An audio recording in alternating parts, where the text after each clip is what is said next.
Hello അസ്സാം വലൈക്കും good morning. അപ്പോൾ അതിപ്പോൾ രാവിലെ കേട്ടോ. നേരായി തോന്നുന്നു.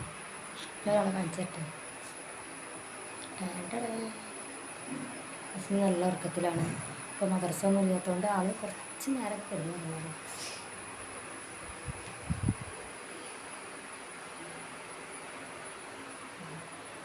ഞാനിതാ പെരുന്നാളിൻ്റെ അവസാനഘട്ട തയ്ക്കലിലാണ്. നൈറ്റി മാക്സി എൻ്റെ മാക്സി ഉണ്ട് കട്ട് ചെയ്യാൻ. അപ്പോൾ അത് കട്ട് ചെയ്യണം. പിന്നെ കുറച്ച് കഴിഞ്ഞിട്ട് നമുക്ക് ഷോപ്പിലേക്ക് പോകണം. കണ്ട ഉറക്കം വെച്ചിട്ടുള്ള ക്ഷീണമാണ് മുഖത്തൊക്കെ. അത് പിന്നെ ഉറങ്ങിയിട്ടാണ്. അപ്പോൾ ഗൈസ് ഞാനിതാ ഷോപ്പിലെത്തിയിട്ടുണ്ട്. പിന്നെ ഇന്നത്തെ വിശേഷം എന്ന് വെച്ചാൽ നാളത്തെ പെരുന്നാളിൻ്റെ അവസാനഘട്ട അടുക്കലിൻ്റെ തയ്യാറെടുപ്പിലാണ്. എന്താ ഞാൻ ഓരോന്ന് അടിച്ചുകൊണ്ടിരിക്കുകയാണ്. പിന്നെ ഇതാ മെഷീനിൽ ഇതൊക്കെ മാക്സികളാണ്. പിന്നെ കുറേയൊക്കെ കൊണ്ടുപോയിട്ടാ. ഇതൊക്കെ ഇന്ന് വന്നതാണ്. ഇപ്പോൾ ഇതൊക്കെ ഇങ്ങനെ അടിച്ചുകൊണ്ടിരിക്കുന്നത് ഇന്ന് വന്നതാണ് കേട്ടോ. പിന്നെ ഞാനൊരു സാധനം കാണിച്ചേ.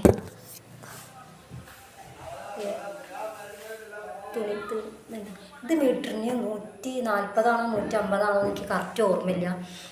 അപ്പോൾ അതാ നല്ലൊരു ഗ്ലേസിങ്ങളായിട്ടുള്ള ഡ്രസ്സല്ലേ, അത്യാവശ്യം വീതിയൊക്കെ ഉണ്ട്. അപ്പം ഞാൻ പെരുന്നാൾക്ക് ഡ്രസ്സ് എടുത്തിട്ടില്ല കേട്ടോ. എനിക്ക് എടുക്കാനും മാത്രമല്ല അടിക്കാനും നേരമില്ല. അപ്പോൾ തൽക്കാലത്തിന് ഞാൻ തുണി എടുത്തു. അപ്പോൾ തുണി എടുത്തിട്ട് എന്താ പറയുക, പാൻറ്റും ഷോളും തെറ്റന്നെ, അല്ല പാൻറ്റും ടോപ്പും തെറ്റന്നെ, ഷോൾ ഇനി വേറെ എടുക്കണം കേട്ടോ. അപ്പം ഞാൻ വിചാരിച്ചു സാധാരണ നമ്മൾ എപ്പോഴും ഇങ്ങനെ എന്താ പറയുക റെഡിമെയ്ഡ് എടുക്കുക അല്ലെങ്കിൽ പിന്നെ തുണി എടുത്ത് തയ്ക്കാറുണ്ട്. പിന്നെ ഈ ഡ്രസ്സ് ഞാൻ തയ്ച്ചാണ് കേട്ടോ. കണ്ടോ ഈ മോഡലൊക്കെ ഞാൻ ചെയ്തതാണ്. ഇതൊക്കെ ഞാൻ ചെയ്തിട്ടുണ്ടായിരുന്നു. അപ്പോൾ ഇതേപോലെ എന്താ പറയുക, ഇത് ടോപ്പ് തയ്ച്ചിട്ട് അതിമേ എന്തെങ്കിലും മോഡൽ എന്താ പറയുക ബീഡ്സ് സ്റ്റോണുകളൊക്കെ വെച്ചിട്ട് ഡിസൈൻ ചെയ്യാമെന്നാണ് വിചാരിക്കുന്നത്. എപ്പോഴും ഒരേപോലെ അല്ലാതെ വ്യത്യാസത്തിലാക്കാമെന്നാണ് വിചാരിക്കുന്നത് കേട്ടോ. അപ്പോൾ ഇത് അടിച്ചു കഴിഞ്ഞിട്ടുള്ള എന്താണ് ഫോട്ടോസോ വീഡിയോസോ എന്തെങ്കിലും ഞാൻ കാണിച്ചു തരണ്ട കേട്ടോ. അപ്പോൾ പിന്നെ ഇന്ന് ഞങ്ങൾക്കൊരു കല്യാണമുണ്ട്. ഹിന്ദു ബ്രൈഡിൻ്റെ കല്യാണമാണ്. അപ്പോൾ ചെക്കൻ്റെയും പെണ്ണിൻ്റെയും കല്യാണം ഉണ്ട് കേട്ടോ. പിന്നെ എനിക്ക് തിരക്കായതുകൊണ്ട് ഞാൻ ഉച്ചക്കത്തെ കല്യാണമാണ് പെണ്ണിൻ്റെ വീട്ടിൽ, വൈകിട്ട് ഈവനിങ് പാർട്ടി ചെക്കൻ്റെ വീട്ടിലാണ് കേട്ടോ. അത് വീട്ടിലല്ല ഓഡിറ്റോറിയത്തിൽ വെച്ചിട്ടാണ്, 2 ഓഡിറ്റോറിയത്തിൽ വെച്ചിട്ടാണ്. അപ്പോൾ ഉച്ചക്കത്തെ പരിപാടിക്ക് ഞാൻ പോയിട്ടില്ല. അപ്പോൾ ഇനി വൈകുന്നേരത്തെ പരിപാടിക്ക് പോകണമെന്നുണ്ട്. പിന്നെ അസ്മിക്ക് ഡ്രസ്സ് എടുത്തിട്ടില്ല, മോനിക്ക് ഡ്രസ്സ് എടുക്കണം. നമുക്ക് പിന്നെ നമ്മൾ വലിയ പോകണമെന്നില്ല, എവിടേക്കും പോകണില്ലാത്തതുകൊണ്ട് ഇതാ കണ്ട ഉറക്ക ക്ഷീണം എപ്പോഴും മാറിയിട്ടില്ല കേട്ടോ. ഇനി പെരുന്നാളൊക്കെ ഒന്ന് കഴിഞ്ഞാലേ ഒന്ന് ക്ഷീണമൊക്കെ ഒന്ന് മാറുള്ളൂ. പിന്നെ അപ്പോൾ എന്താണെന്ന് വെച്ചാൽ പറഞ്ഞു തന്നത് കല്യാണത്തിന് പോണതാണ്. കല്യാണത്തിന് പോകണ്ട. അപ്പോൾ പോകുമ്പോൾ അസ്മിക്ക് ഡ്രസ്സ് എടുക്കാനുണ്ട്. പൊന്നടാ സത്യ വായോ. അർഷു അസ്മി വന്നിട്ടുണ്ട്. കല്യാണത്തിന് പോകാൻ റെഡി ആയിക്കണം കേട്ടോ. പിന്നെ ഞാൻ ഇവിടെ തന്നെയാണ് മാറ്റാൻ പോണത്. പിന്നെ അസ്മിക്ക് ചെറുതായിട്ട് പനിക്കണുണ്ട്. ഇനി നാളേക്ക് പനി കൂടാൻ സാധ്യതയുണ്ട്. അപ്പോൾ എനിക്കിതാ ഡ്രസ്സ് ഞാൻ ഇടാനുള്ള ഡ്രസ്സ് കൊണ്ടുവന്നിട്ട് അപ്പോൾ ഞാൻ ഇനി വീട്ടിൽ കൊണ്ടില്ല, ഇവിടെ തന്നെ മാറ്റാൻ വിചാരിക്കുന്നു. അങ്ങനെ അതാ എൻ്റെ മാട്ടിലൊക്കെ കഴിഞ്ഞ് പിന്നെ നമ്മൾ പ്രത്യേകിച്ച് മേക്കപ്പ് ഒന്നും ഇല്ല കേട്ടോ. അപ്പോൾ ഞങ്ങൾ കല്യാണത്തിന് പോകാൻ നിൽക്കണി ഗൈസ്. എന്നിട്ടാ ഞാൻ ഇത് ചെറിയതൊക്കെ അടിച്ചതിൻ്റെ അപ്പോൾ ഇതിൻ്റെ വീഡിയോസ് ഞാൻ ഇട്ടിട്ടുണ്ട്, ഇതിൻ്റെ ഡിസൈനൊക്കെ. അപ്പോൾ കാണാത്തിരുന്ന് കണ്ട് നോക്കണം. പൂട വരും. ഞാൻ കല്യാണത്തിന് പോയി പിന്നെ ഡ്രസ്സ് എടുക്കാണ്ട് പെരുന്നാൾക്ക് അല്ലേ. അപ്പോൾ ഓക്കെ ബൈ. അപ്പോൾ അതാണ് കേട്ടോ ചെക്കനും പെണ്ണും. പിന്നെ അവരുടെ റിലേറ്റീവ്സ് ആരൊക്കെ തോന്നുന്നു ഫോട്ടോസ് എടുക്കലും വീഡിയോസ് എടുക്കലും തിരക്കിലാണ്. പിന്നെ അതിൻ്റെ അടുത്തപ്പുറത്ത് ഗാനമേള നടക്കുന്നുണ്ട്. പിന്നെ അതൊക്കെ കഴിഞ്ഞ് ഞങ്ങളിതാ നല്ല ഫുഡ് അടിയിലായിട്ടാണ്. പിന്നെ അസ്മിക്ക് പൊറോട്ട മതി എന്ന് തന്നെ. അപ്പോൾ ഓന് പൊറോട്ടൻ്റെ ഫേവറേറ്റ് ആളാണ്. ഞാൻ ബിരിയാണീൻ്റെ ആണ് കേട്ടോ. അപ്പോൾ ഞാൻ ചിക്കൻ ബിരിയാണി എടുത്തു, അസ്മിക്ക് പൊറോട്ടയും കൊടുത്തു. കുഴപ്പമൊന്നുമില്ല, അത്യാവശ്യം ടേസ്റ്റൊക്കെ ഉണ്ട് ബിരിയാണി. അതിനെ പിന്നെ എന്താണ് ഞങ്ങളത് കഴിഞ്ഞു. പിന്നെ അസ്മിക്ക് ചെറുതായിട്ട് പനിക്കണുണ്ടെന്ന് പറഞ്ഞാൽ പനി ഇപ്പോൾ ഏകദേശം അങ്ങനെ കൂടി വന്നിട്ടുണ്ട് കേട്ടോ. എന്തായാലും രാവിലേക്കൊക്കെ നല്ല കൂട്ടാൻ ചാൻസ് ഉണ്ട്. അപ്പോൾ ഭക്ഷണം കഴിക്കലൊക്കെ കഴിഞ്ഞപ്പോൾ അസ്മി പറഞ്ഞു നമുക്ക് കുറച്ച് നേരം ഗാനമേള കാണാമെന്ന്. അപ്പോൾ എന്തായാലും വന്നതല്ലേ വെച്ചിട്ട് കുറച്ച് നേരമൊക്കെ ഗാനമേള കാണാൻ നിന്നു. പിന്നെ അസ്മി പറയണം എനിക്ക് ഡ്രസ്സ് എടുക്കണം എന്നിങ്ങനെ പറഞ്ഞുകൊണ്ടിരിക്കേണ്ട. അപ്പോൾ പിന്നെ ഞങ്ങൾ അവിടുന്ന് പോകുന്നു. ഇപ്പോൾ ഏകദേശം 8 മണിയൊക്കെ ആയി തുടങ്ങി. അപ്പോൾ പിന്നെ അവിടുന്ന് പോന്നു. ഇനി ലേറ്റ് ആകൂലേ. അങ്ങനെ ഞങ്ങൾ പട്ടർക്കാവുന്ന എടുക്കാമെന്നാണ് ആദ്യം അർഷു പറയുക. അപ്പോൾ ഞാൻ പറഞ്ഞു വേണ്ട നമുക്ക് പുത്തൻതാണിക്കുന്ന എടുക്കാമെന്നാണ്. അങ്ങനെ പോകുന്ന വഴിക്കെന്നാണ് ഇപ്പോൾ ഈ ഷോപ്പ് കണ്ടിട്ട്. ഇത് ഞങ്ങൾ കഴിഞ്ഞ വർഷം വലിയൊരുന്നാൾക്ക് തന്നെ വലിയൊരുന്നാൾക്ക് തന്നെ ഇവിടെ നിന്നാണ് ഞങ്ങൾ ഡ്രസ്സ് എടുത്തത്. ഹസ്ബൻഡിൻ്റെ ഒരു മുണ്ടും പിന്നെ എന്താ പറയുക ഒരു പീക്കോക്ക് ജുബിയും കൂടിയുള്ള ഒരു ഡ്രസ്സ് ഉണ്ടായിരുന്നില്ല, അത് ഇവിടെ നിന്നാണ് ഞങ്ങൾ എടുത്തത്. കുഴപ്പമില്ല, അത്യാവശ്യം നല്ല കളക്ഷനൊക്കെ ഉണ്ട് ഇവിടെ. അതിനെ പിന്നെ ഞങ്ങൾ കയറി വലിയ തിരക്കൊന്നുമില്ല കേട്ടോ, അന്ന് നല്ല തിരക്കുണ്ടായിരുന്നു.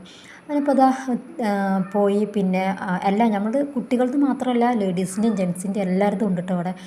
അതിനെ പിന്നെ പോയി ഞങ്ങൾ ചോദിച്ചപ്പോൾ എനിക്ക് ഒരു ആഗ്രഹം ഗുഡ് സെറ്റ് വാങ്ങാമെന്ന്. അപ്പോൾ ഗുഡ് സെറ്റ് ചോദിച്ചപ്പോൾ ഇവിടെ ഇല്ല എന്ന് പറഞ്ഞു. ഇവിടെ ഉള്ളത് പിന്നെ അവനക്ക് പാകത്തതില്ല എന്ന് പറഞ്ഞിട്ടോ. അപ്പോൾ ഇതൊക്കെയാണ് ഇവിടുത്തെ കളക്ഷൻസ്. നല്ല അടിപൊളി നല്ല ബ്രാൻഡ് സാധനങ്ങളും പിന്നെ നല്ല ക്വാളിറ്റി വൈസും പിന്നെ വില ഒന്നും അത്യാവശ്യം കുഴപ്പമില്ലാത്തതാണ്. അത് പിന്നെ അവിടെ ഇല്ലയെന്ന് കണ്ടപ്പോൾ ഞങ്ങൾ നേരെ പുത്തൻതാണി ബോംബെയിലെത്തിയിട്ടുണ്ട്. ബോംബെയിലെത്തിയപ്പോൾ ഗൈസ് കാല് കുത്താൻ സ്ഥലമില്ല, അത്രയും ജനങ്ങളാണ് കേട്ടോ. ഞാൻ അങ്ങനെ വിചാരിക്കും ഇവർക്ക് എന്തിനാണ് ഈ രാത്രി വന്ന് ഷോപ്പിംഗ് ചെയ്യണമെന്നുള്ളത്. എന്താ വെച്ചാൽ പ്രായമായവരും ചെറിയ കുട്ടികൾ ഇങ്ങനെ നമ്മൾ മലർത്തി പിടിക്കുന്ന പ്രായമുള്ള കുട്ടികളായിട്ട് വരെയാണ് അമ്മമാർ ഷോപ്പിങ്ങിന് വന്നിരിക്കണേ. ഞാനും തന്നെ എൻ്റെ ജോലിൻ്റെ ഭാഗമായതുകൊണ്ടാണ് ഞാൻ ഈ രാത്രി പോകുന്നത് കേട്ടോ ഷോപ്പിങ്ങിന്. ഇത് കണ്ടോ ഇത്രയും അത്യാവശ്യം പ്രായമുള്ളവരൊക്കെ ഈ നേരത്താണ് വന്നത്. ഇപ്പോൾ ഏകദേശം 8 മണിയൊക്കെ കഴിഞ്ഞു കേട്ടോ. 8:05 8:10 അങ്ങനെ ഇത്ര അയക്കുന്നത്. പിന്നെ അസ്മിൻ്റെതൊക്കെ ജെൻസിൻ്റെ മേലെ തന്നെ. അപ്പോൾ ഞങ്ങൾ മേലേക്ക് പോവുകയാണ്. പിന്നെ അർഷു വണ്ടി പാർക്ക് ചെയ്യാൻ പോയിട്ടുണ്ട് കേട്ടോ. അങ്ങനെ ഗൈസ് ബോംബെയിലും ഞങ്ങൾ ഗോഡ് സെറ്റ് തിരഞ്ഞു, പക്ഷേ കിട്ടിയില്ല കേട്ടോ. മോൻ്റെ പ്രായത്തിനൊത്തതില്ല എന്നാണ് പറഞ്ഞത്. അങ്ങനെ ഞങ്ങൾ നിരാശയിൽ ഇറങ്ങി വേറെ ഏതെങ്കിലും കടയിൽ പോയോക്കണം, ഇനി എവിടെ ഉണ്ടാവുമെന്നറിയില്ല. ഞങ്ങൾ പിന്നെ ബോംബെയിൽ നിന്ന് നേരെ ആസാദിലേക്ക് പോയിട്ടാണ്. ആസാദിലും ഫസ്റ്റ് ഫ്ലോറിലാണ് കുട്ടികളുടെ എന്ന് പറഞ്ഞ് ജെൻസിൻ്റെ ഒക്കെ മേലെയാണ്. അപ്പോൾ മേലേക്ക് പോയി. അപ്പോൾ ഗൈസ് ഇവിടെ ഇല്ല കേട്ടോ, എന്താണെന്നറിയില്ല. ഒന്നല്ലെങ്കിൽ ചെറിയ കുട്ടികൾക്കുണ്ട്, ഇവൻ്റെ പ്രായക്കാർക്ക് ഇവിടെ ഇല്ല എന്ന് പറഞ്ഞ്. പിന്നെ വേറൊരു കടയിലും കൂടി കയറി. അപ്പോൾ അവിടെ എന്താ പറയുക പാൻറ്റില്ല, ഗോഡ് സെറ്റ് പാൻറ്റില്ല, ട്രൗസറാണെന്നാണ്. അപ്പോൾ പിന്നെ അതും വേണ്ടെന്ന് വെച്ച്.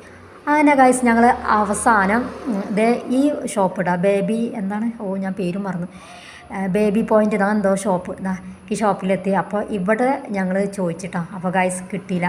അപ്പോൾ എന്താ പറയുക ഗോഡ് സെറ്റ് ഇല്ല എന്ന് പറഞ്ഞാൽ അപ്പോൾ തൽക്കാലം ഞങ്ങൾ ഒരു ടീഷർട്ടും പാൻറ്റും കൊടുത്തു. അർഷുവിന് ആകെ ഭ്രാന്ത് പിടിക്കുക, ഇത് എന്തെങ്കിലും ഒന്ന് വാങ്ങുമെന്ന് പറഞ്ഞുകൊണ്ട്. കാരണം ഇപ്പോൾ സമയം 9 മണിയായേ, ഇപ്പം ഇനി വീട്ടിലേക്ക് എത്തും വേങ്ങണ്ടേ. അങ്ങനെ വീട്ടിലേക്ക് എത്തണം. പിന്നെ ഞങ്ങൾക്ക് പച്ചക്കറിയൊക്കെ വാങ്ങാനുണ്ട്. അപ്പോൾ ഡ്രസ്സ് എടുത്ത് വന്ന് പിന്നെ ഞങ്ങളിതാ ജാസ്മിക്ക് ഷൂ വേണം, ഒരുപാട് ദിവസമായി നല്ലൊരു ഷൂ വേണമെന്ന് വിചാരിക്കണം. അപ്പോൾ അവൻ്റെ ഉള്ളത് ഇപ്പോൾ ഇങ്ങനെ ഏകദേശം ഇട്ട് പഴയതായിട്ടുണ്ട്. അപ്പോൾ പിന്നെ ഇനി പെരുന്നാളല്ല, അപ്പോൾ ഞാൻ വിചാരിച്ചു ബർത്ത്ഡേ വരുന്നുണ്ട്, ഓഗസ്റ്റിൽ അവൻ്റെ ബർത്ത്ഡേ ആണ്. അപ്പോൾ ഇനി അപ്പോൾ വാങ്ങണമെന്ന് വിചാരിച്ചു. അപ്പോൾ ഞാൻ വിചാരിച്ചു വേണ്ട, എന്തായാലും പെരുന്നാൾക്കുള്ളത് വാങ്ങാൻ വെച്ചാൽ അങ്ങനെ ഇതാ അവർ തിരഞ്ഞുകൊണ്ടിരിക്കുകയാണ്.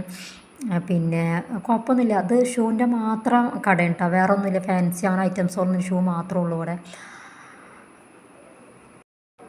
അങ്ങനെ അതാ അവന് 3-4 സെറ്റ് അവനക്ക് പറ്റിയ പാകമുള്ളത് 3-4 തന്നെ കൊണ്ടുവന്ന്. അപ്പോൾ അതിൽ ഇത് അർഷുവിൻ്റെ കയ്യിലുള്ള അതാണ് കേട്ടോ അർഷുവിന് പറ്റിയത്. പക്ഷേ കുറച്ച് ചെറുതായിട്ടൊരു ടൈറ്റ് ഉള്ളത്, ഇട്ട് കഴിഞ്ഞാൽ കുഴപ്പമില്ല, പക്ഷേ ഇടാൻ ഇത്തിരി ബുദ്ധിമുട്ട്. അപ്പോൾ ഞാൻ പറഞ്ഞു എന്തായാലും വാങ്ങില്ല, കറക്റ്റ് പാകത്ത് വാങ്ങിയാൽ മതി എന്ന് പറഞ്ഞു. അങ്ങനെ അവനക്ക് പാകത്തൊക്കെ ഒന്ന് എടുത്തു. അപ്പോൾ ഞാൻ ബില്ലിടണ അർഷു ബില്ലിടണം. അപ്പോൾ ആ സമയത്ത് ഞാൻ എടുത്തതാണ് കേട്ടോ. അതിനുണ്ട് പുത്തനത്താണിൻ്റെ രാത്രികത്തെ വൈബ്. അല്ല അതൊക്കെ കഴിഞ്ഞ് ഇതാ ഹസ്മിക്ക് വെള്ളത്തിന് തയ്ച്ച് പിന്നെ അതാ വെള്ളം കുടിച്ചുകൊണ്ടിരിക്കുകയാണ്. പിന്നെ അങ്ങനെ ഇതാ ഞങ്ങൾക്ക് ഇനി പച്ചക്കറിയൊക്കെ വാങ്ങാനുണ്ട്. അങ്ങനെ പിന്നെ ലിയക്കുള്ള ഫുഡ് വാങ്ങാനുണ്ട്. ഈ കടയിൽ നിന്ന് കിട്ടുന്ന ഒരു ഫുഡുണ്ട്, അതാണ് ലിയക്ക് നല്ല ഇഷ്ടം. ഞാൻ ഈ മുന്നേ വാങ്ങിയ ഫുഡൊന്നും അവൻ കഴിക്കണില്ല എന്ന് പറഞ്ഞിരുന്നില്ലേ. അങ്ങനെ ഇവിടുന്ന് അതൊക്കെ വാങ്ങി ഞങ്ങൾ ഇനി ഇതാ അങ്ങനെ പോയിക്കൊണ്ടിരിക്കുകയാണ്. അപ്പോൾ രാത്രിയിൽ യാത്ര ഇല്ല എന്നാണ്. അപ്പോൾ ഓക്കെ ബായ്. അപ്പോൾ ഞങ്ങളുടെ ഇന്ത്യ അസ്മിൻ്റെ അർഷുവിൻ്റെ എല്ലാവരുടെ വക പെരുന്നാൾ ആശംസകൾ.